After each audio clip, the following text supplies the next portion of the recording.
Avez-vous déjà réfléchi à une bataille céleste qui transcende notre monde? Une bataille où les anges s'affrontent et où une arme divine joue un rôle central? Imaginez Michel, l'archange, brandissant une épée forgée par Dieu lui-même, non seulement une arme, mais la clé pour comprendre le conflit éternel entre le bien et le mal. Et si cette épée céleste recelait des secrets qui pourraient changer notre façon de voir la réalité? Aujourd'hui, nous révélons ces vérités profondes cachées au plus profond des prophéties bibliques. Si vous ressentez cette étincelle de curiosité et d'enthousiasme, n'oubliez pas de vous abonner et de nous dire dans les commentaires d'où vous venez ou comment Jésus a fait des miracles dans votre vie. N'oubliez pas que Jésus est avec vous et qu'il vous bénisse abondamment. Dans la vaste tapisserie de la guerre céleste, peu de personnages occupent une place aussi importante que Michel Archange. Sa présence résonne chez quiconque se penche sur les récits de batailles spirituelles qui résonnent dans les Écritures. Michael est plus qu'un simple personnage. Il sert de phare d'espoir et de puissance contre les forces envahissantes des ténèbres. En tant que guerrier de lumière céleste, le rôle de Michael est à la fois formidable et réconfortant, incarnant la puissance divine et la justice des cieux et offrant une assurance dans la lutte éternelle entre le bien et le mal. Selon la tradition biblique, la signification de Michael a de multiples facettes. Essentiellement, il est le chef céleste des armées célestes, chargé de mener la bataille contre Satan et ses serviteurs. Le livre de l'Apocalypse le présente dans ce rôle épique, décrivant de manière célèbre le choc cosmique au cours duquel Michel et ses anges combattirent contre le dragon. Apocalypse 12, 7. Cette bataille n'est pas simplement un événement entouré d'histoires mythiques, mais plutôt une représentation d'une guerre spirituelle en cours. Les actions de Michael témoignent de sa vigilance et de sa fermeté en tant que défenseur de l'ordre divin. Une exploration plus approfondie de Michael doit reconnaître son titre, archange. Cela dénote sa prééminence parmi les anges, signifiant leadership et autorité. Le rang d'archange implique une créature dotée d'un pouvoir immense et d'une responsabilité suprême. Pourtant, ce qui rend Michael distinctif n'est pas seulement sa puissance, mais aussi son engagement inébranlable à manifester la justice divine. Son devoir principal est d'exécuter la justice de Dieu et de maintenir l'équilibre céleste, en combattant les forces qui autrement plongeraient la création dans la corruption et le chaos. Dans les Écritures, les rencontres de Michael avec des adversaires manifestent son rôle de gardien.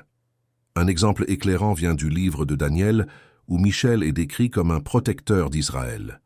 Lors d'une vision prophétique, Daniel crie à la compréhension des tourments futurs de son peuple, et c'est Michel qui intervient, soulignant sa nature protectrice, Daniel 10, 13. Cet aperçu met en valeur non seulement ses prouesses martiales, mais aussi sa vigilance protectrice, toujours prête à défendre les fidèles. L'importance de Michael dans les récits spirituels et théologiques est profonde.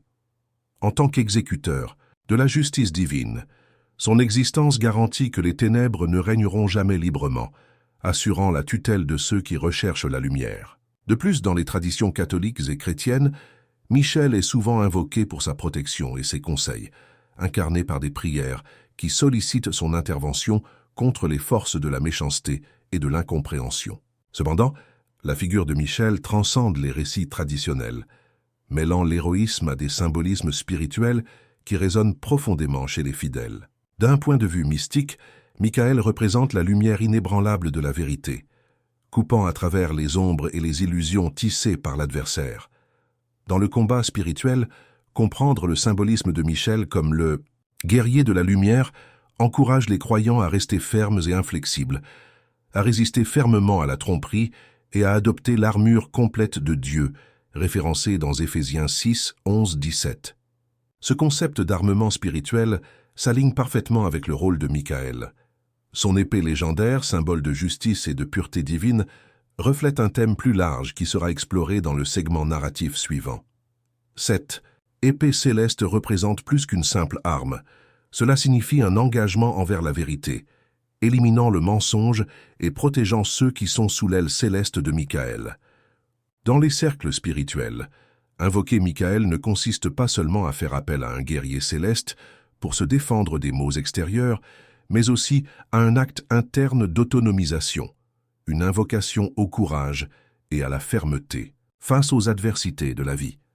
Son exemple incite les croyants à imiter ses vertus de fidélité, de courage et de dévouement inébranlable à la justice.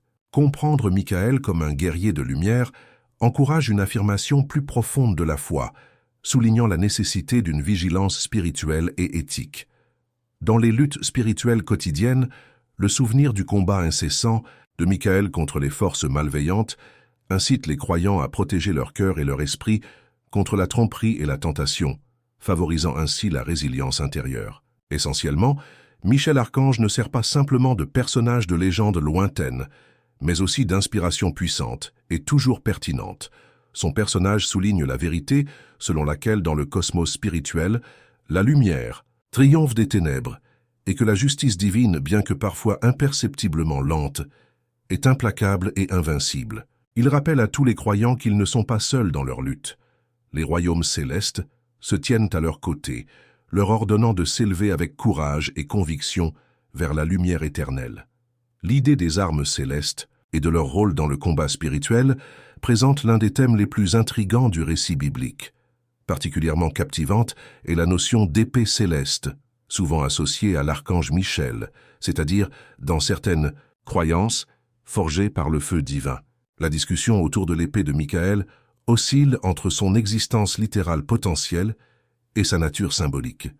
Le concept d'arme divine n'est pas rare dans les Écritures, et Éphésiens 6, 17 décrit notamment l'épée de l'esprit, une représentation symbolique de la parole de Dieu, une arme puissante dans la lutte contre les ténèbres spirituelles. En explorant l'épée céleste, nous nous penchons d'abord sur le très admiré gardien du ciel, Michael. Comme nous l'avons vu précédemment, Michael est décrit dans les Écritures comme un personnage important dans la bataille contre Satan et ses forces. Le renforcement de son rôle dans Apocalypse 12, 7, où Michel et ses anges s'engagent dans une guerre contre le dragon, positionne Michael comme un guerrier ayant un lien intrinsèque avec la puissance divine. Cette notion soulève la question: existe-t-il une épée littérale brandie par Michael, ou cela représente-t-il quelque chose de plus grand, peut-être incommensurable?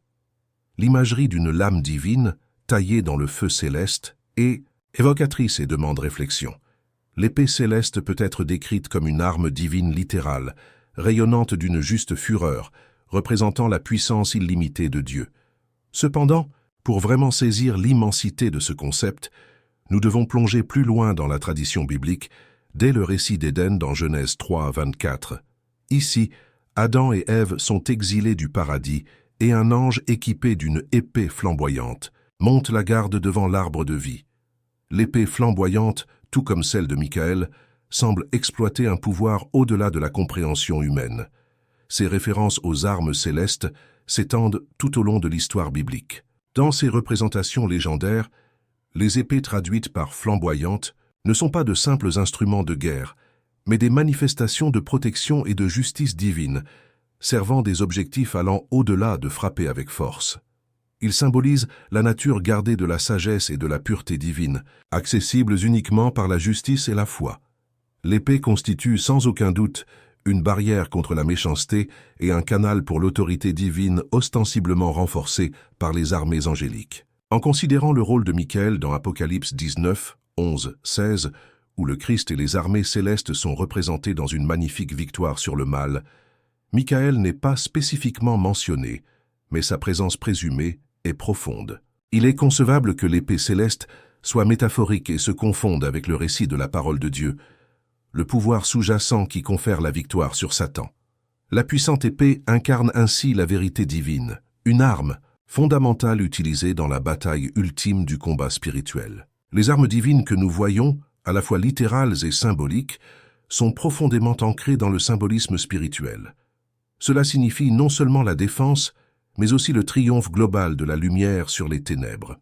Michael, en brandissant cette épée, exerce la foi, l'espérance et la justice. Ces vertus sont peut-être l'essence du feu divin à partir duquel son épée est forgée. L'épée céleste devient emblématique de l'armement du croyant dans les batailles spirituelles auxquelles il est confronté quotidiennement. Tout comme les Éphésiens parlent de l'épée de l'esprit avec révérence, la considérant comme la parole de Dieu, nous sommes nous aussi appelés à saisir la richesse de la vérité divine comme nos armes contre les ombres envahissantes. Comprendre l'épée céleste nous oblige donc non seulement à examiner l'image d'une épée, mais aussi la nature de ce qu'elle représente. Qu'elle soit littérale ou symbolique, c'est une icône principale de la lutte sans fin entre le bien et le mal, soulignant le rôle de la conviction divinement soutenue et l'accomplissement de la justice de Dieu. Au fur et à mesure que les chapitres de ces confrontations épiques se déroulent, il devient évident que le véritable spectacle n'est pas l'épée elle-même, mais la détermination inébranlable qui plane sur les royaumes célestes, une résolution reflétée par ceux qui recherchent la divinité au milieu de la tourmente, guidés par la vérité gravée dans leur cœur. L'épée céleste, qu'elle soit forgée par le feu ou l'esprit divin, est aussi omniprésente que les luttes auxquelles nous sommes confrontés et aussi profonde que les victoires que nous recherchons par la foi. Dans le drame cosmique qui se déroule dans les pages de l'Apocalypse, il y a une scène d'une profonde intensité qui captive l'imagination et remue l'âme. Apocalypse 12, 7-9 offre un récit vivant d'une confrontation céleste, un choc non seulement d'êtres mais de forces éternelles du bien et du mal. Et il y eut une guerre dans le ciel, dit-il. Michael et ses anges combattirent contre le dragon. Ce n'est pas une escarmouche ordinaire. Il s'agit d'un conflit crucial qui se répercute dans les annales du temps et qui a un impact sur notre compréhension du combat spirituel, à l'époque comme aujourd'hui. Michel Archange, souvent considéré comme l'incarnation de la puissance militaire divine, apparaît comme le héros de cette bataille céleste. Doté non seulement d'un pouvoir céleste mais imprégné d'autorité divine, sa présence ici est essentielle. Le texte nous dit que le dragon et ses anges ont riposté. Mais ils n'étaient pas à la hauteur de Michael, qui, soutenu par l'armée céleste, les a maîtrisés. Ce moment marque la défaite du dragon, et nous voyons l'antagoniste chassé des royaumes célestes. Le dragon vaincu, identifié plus tard comme cet ancien serpent appelé le diable ou Satan, est précipité avec ses disciples, faisant écho à la chute mentionnée par Jésus dans Luc 10, 18. « J'ai vu Satan tomber du ciel comme un éclair. » L'expulsion de Satan du ciel n'est pas simplement un récit de gloire passée, mais elle a de profondes implications pour la compréhension de la nature du mal et de la manière dont il opère aujourd'hui. La guerre au ciel peut être considérée comme la métaphore spirituelle ultime, mettant en lumière une guerre invisible et continue qui affecte chaque croyant. Il reflète une tension qui existe entre les forces de la lumière et des ténèbres, rappelant que la bataille fait toujours rage, non pas dans les royaumes célestes, mais sur terre et dans le cœur humain. L'imagerie de la bataille nous ramène à l'arme de Michael, évoquée dans le chapitre précédent, alors qu'il brandit une épée potentiellement symbolique du jugement et de la vérité divin. La relation entre l'épée de Michael et le combat spirituel ne peut être négligée. Certains biblistes et théologiens suggèrent que l'épée de Michel est emblématique de la vérité elle-même, semblable à ce qu'Éphésiens 6, 17 décrit comme l'épée de l'esprit qui est la parole de Dieu. Si la vérité était notre arme ultime contre les mensonges et les tromperies de Satan, alors l'épée représente notre besoin de sagesse et de direction divine dans les combats spirituels d'aujourd'hui. Si le récit de l'Apocalypse captive, par son drame divin, il sert un objectif plus vaste, préparer les fidèles. Cela nous met au défi de comprendre notre rôle dans cette saga qui se déroule, de rester ferme et de résister à l'influence du mal, non pas par notre force, mais en nous appuyant sur la vérité et la puissance de Dieu. L'armure spirituelle, décrite par Paul dans Éphésiens, qui comprend le casque du salut et la cuirasse de la justice, sert de guide pratique aux croyants, démontrant comment ils doivent s'armer contre la tromperie spirituelle dans un monde déchu. Dans notre contexte moderne, la notion de guerre spirituelle semble souvent lointaine, enveloppée dans le langage de l'Antiquité. Pourtant, à bien des égards, l'humanité est toujours confrontée à des batailles qui sont intrinsèquement spirituelles, des conflits qui transcendent les simples luttes mondaines et touchent à nos peurs, aspirations et systèmes de croyances les plus profonds. Qu'il s'agisse de vaincre un vice personnel, l'injustice sociétale ou ses pouvoirs invisibles qui obscurcissent la lumière de la vérité, la pertinence de la victoire céleste de Michael offre l'assurance que le mal est non seulement vaincable, mais destinée à la défaite. Les croyants d'aujourd'hui sont encouragés à se rappeler, alors qu'ils affrontent les complexités de la vie, que la lutte ne se limite pas à la chair et au sang.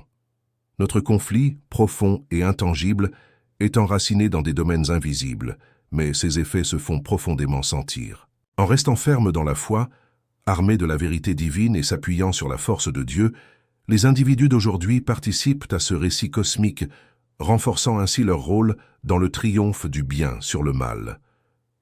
Si nous considérons le message de l'Apocalypse à la lumière des réalités spirituelles actuelles, la victoire sur Satan au ciel inspire confiance et détermination. Cela nous rappelle que la pleine consommation du royaume de Dieu est assurée, le mal étant finalement écrasé sous l'autorité divine.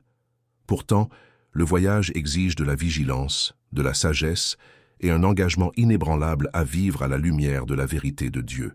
À travers cette lutte cosmique, les croyants discernent leur vocation à être des agents de changement, des reflets de l'amour de Dieu et des porteurs de sa vérité dans un monde réclamant la rédemption. La prophétie de la bataille finale, telle qu'elle est exposée dans Daniel 12:1, présente un tableau saisissant de conflits célestes et terrestres, où Michel, le grand prince, se tient comme une sentinelle sur son peuple. Ce passage attise la curiosité quant au rôle potentiel de Michaël dans les événements eschatologiques, décrits à la fois dans Armageddon et dans Apocalypse 20. Le scénario se déroule comme un grand récit de lutte cosmique, de foi et de justice divine, nous entraînant dans un avenir où les frontières entre le terrestre et le divin s'estompent considérablement. Dans Daniel 12:1, Michel est décrit comme un protecteur, un guerrier désigné pour défendre et délivrer les fidèles d'une tribulation sans précédent. Cela le décrit non seulement comme un ange gardien, mais fait également allusion à un rôle bien plus grand et significatif, potentiellement aligné sur les événements culminants d'Armageddon. Cette prophétie résonne avec un sentiment de confrontation imminente, suggérant que la participation de Michael transcende la simple défense, devenant un élément central du récit de la guerre céleste. Apocalypse 20 parle de la confrontation finale entre le bien et le mal, soulignant le point culminant de la libération temporaire de Satan et de sa défaite ultime. Ici, l'accent est mis sur l'épée symbolique et peut-être tangible de Michaël, utilisée comme instrument de jugement divin. Cette épée n'est pas seulement une arme de guerre, mais une métaphore de la vérité perçante de la parole et de l'autorité de Dieu. Il symbolise une justice qui élimine la tromperie et le chaos et rétablit l'ordre divin. Les interventions de Michaël tout au long de la prophétie biblique font écho à un lien avec la seconde venue du Christ. Alors que le Christ est le Rédempteur et le conquérant ultime, Michel se présente comme son lieutenant céleste, exécutant les décrets divins qui préparent le terrain pour le retour du Messie. Ce rôle complémentaire met en lumière une tapisserie complexe, de hiérarchie spirituelle et de coopération céleste qui précède et soutient le retour final du Christ pour établir la paix et la justice éternelle. L'imagerie de Michaël, ressuscitant à la fin prophétique des temps, soulève des questions sur la nature de son pouvoir et de son engagement dans le récit apocalyptique. Son ascension n'est pas seulement une question de force au combat, mais incarne la résilience spirituelle et l'autorité qui agissent comme un phare de protection pour ceux qui restent fermes dans leur foi au milieu du chaos. Cette image renforce l'espoir des fidèles, encourageant la persévérance malgré l'obscurité imminente. La signification symbolique de l'épée de Michaël, présentée comme un outil divin de jugement, suggère une certaine interprétation de son objectif. N'est-ce pas simplement une épée de défense, mais une arme de jugement perspicace, qui apporte de la clarté, sépare la vérité des mensonges et exécute finalement le verdict final de Dieu sur la création. Cet instrument sert à rappeler à tous les croyants le puissant pouvoir de la vérité et de la justice renforcée par les interventions divines dans les récits historiques et futurs.